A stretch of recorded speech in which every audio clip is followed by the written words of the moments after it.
Hello, मी वैशाली आणि आज म्हटलं चला जरा बाहेर फिरून येऊया. आज संध्याकाळी माझ्या नवऱ्यासोबत डीमार्टला जायचा प्लॅन केला आणि प्लॅन म्हणजे प्लॅन. घराबाहेर पडताना वाटलं होतं थोडंसं सामान घ्यायचं आणि लगेच घरी यायचं. पण पुढे काय झालं हे तुम्हाला माहिती आहे का?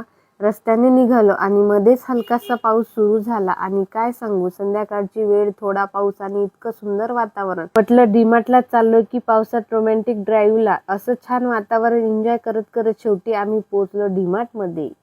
पण डीमार्टमध्ये गेल्यावर फक्त गरजेच्या वस्तू हा शब्द विसरायला होतो. एक एक करून घरात लागणाऱ्या किराणा सामान घेतलं, बिस्किट घेतली, स्नॅक्स घेतले आणि माझ्या प्रेग्नन्सी क्रेविंगसाठी थोडे चॉकलेटही घेतले.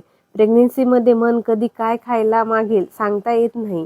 कधी काहीतरी गोड हवं असतं तर कधी काही खारट. अशी सगळी घरगुती शॉपिंग करत करत आमची ट्रॉली पण हळूहळू भरत गेली. सामान घेतलं, बिलिंग केलं आणि मग आमची स्वारी पुन्हा घराच्या दिशेने निघाली. तुम्हाला हा आमचा छोटासा ब्लॉग कसा वाटला कमेंटमध्ये नक्की सांगा.